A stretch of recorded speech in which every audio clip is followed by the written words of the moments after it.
नमस्कार मित्रांनो वाह्य मराठी या यूट्यूब चॅनलमध्ये आपल्या सर्वांचे स्वागत आहे। तर मित्रांनो, या ठिकाणी पहा, बऱ्याच बांधकाम कामगारांनी मला कमेंट केली आहे की बांधकाम कामगारांसाठी या ठिकाणी गृहोपयोगी संच जे आहे ते काही तांत्रिक अडचणीमुळे बंद करण्यात आलेले आहेत।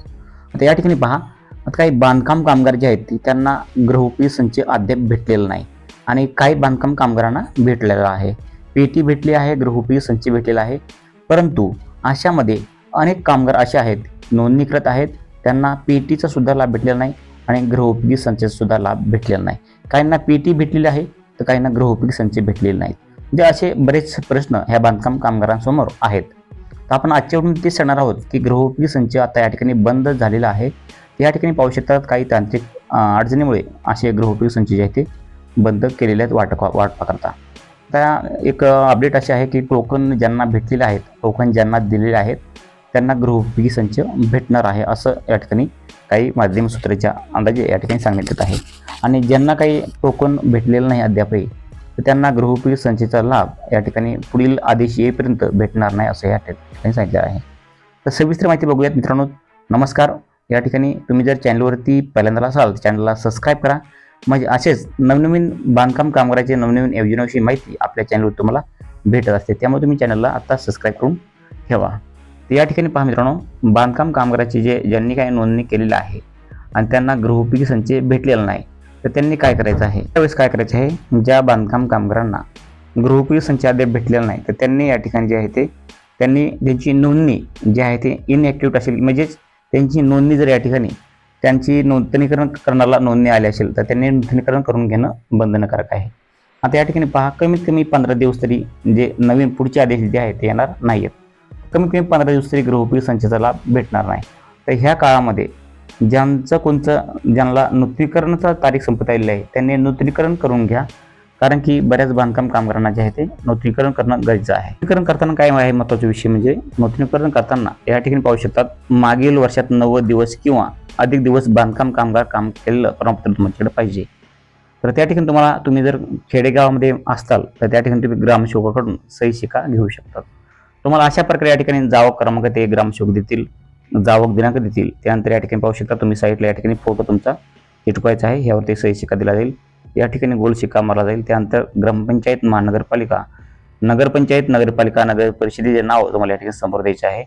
त्यानंतर जे सही देणार आहे त्या अधिकाऱ्याचे नाव तुम्हाला या ठिकाणी टाकायचं आहे। त्यानंतर त्यांचं जे अधिकारी आहे त्यांचं पद काय आहे, ग्रामविकास अधिकारी किंवा ग्रामसेवक जे काय असेल ते या ठिकाणी टाकून घ्या।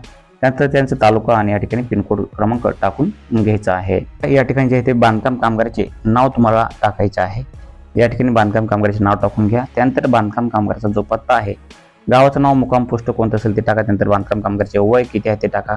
त्यानंतर जे आहे ते पिनकोड क्रमांक टाका, संपर्क क्रमांक त्यांचा या ठिकाणी टाकू शकतात।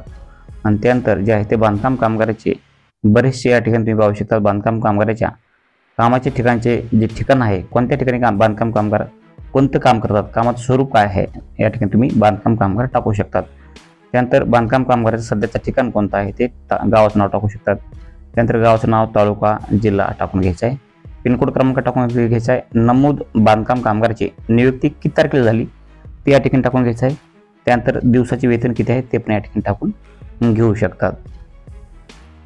त्यानंतर या ठिकाणी पहा, जे ठेकेदार आहेत किंवा नियुक्ती आहेत त्यांचं या ठिकाणी नाव टाकायचं आहे। जर एखाद्या घरमालकाकडे तुम्ही काम करत असाल तर त्या घरमालकाचं पण नाव या ठिकाणी समोर टाकू शकतात।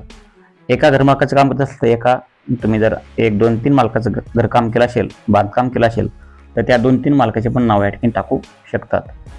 त्यानंतर पहा, ठेकेदाराचं, नियुक्तीचं किंवा मालकाचा पत्ता त्यांचा या ठिकाणी द्यायचा आहे। त्यानंतर त्यांचा मोबाईल क्रमांक या ठिकाणी टाकायचा आहे। तर या तारखेपासून या तारखेपर्यंत आम्ही काम केलेलं आहे असं टाकायचं आहे। तुम्ही अशा प्रकारे तारीख टाकू शकतात की कमीत कमी त्या तुम्ही तारीख टाकलेली आहे त्या तारखेपासून तुम्हाला 90 दिवस भरणं कंपल्सरी आहे, कमीत कमी 90 दिवस तुम्ही काम करणं बंधनकारक आहे। तर या ठिकाणी तुम्ही पहिल्यांदा टाकल्यानंतर पुढची तारीख येईपर्यंत 90 दिवस भरलेले आहेत, अशा प्रकारे तुम्हाला ही तारीख टाकायची आहे। त्यानंतर नियुक्ती, ठेकेदाराची किंवा विकास मालकाची सही या ठिकाणी घ्यायची आहे। त्यानंतर या ठिकाणी ग्रामसेवक असतील, जे काही तुमचे सही देणारे अधिकारी असतील ते या ठिकाणी तुम्हाला सही शिक्का देणार आहेत। तर अशा प्रकारे तुम्ही 90 दिवसाचं प्रमाणपत्रावर संपूर्ण माहिती भरून सही शिक्का घेऊ शकतात।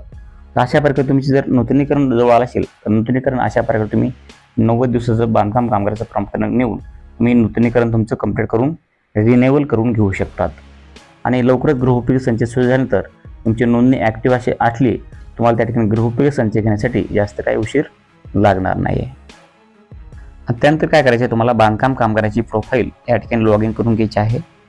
बांधकाम कामगाराची प्रोफाईल लॉग इन करून घेतल्यानंतर तुम्हाला या ठिकाणी तुमचं रिन्युअलचा मेसेज संपूर्ण आल्यानंतर तुम्हाला काय करायचं आहे, या ठिकाणी तुम्हाला 1 रुपयाची पावती ऑनलाईन भरायची आहे. या बरेचसे बांधकाम कामगारांना 1 रुपयाची ऑनलाईन पावती भरता येत नाही.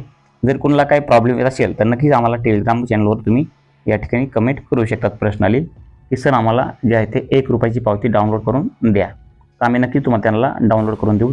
त्यांची नोंदणी जर सक्रिय झाली असेल तर नक्कीच तेवढी हेल्प करायला काय अडचण येणार नाही आहे.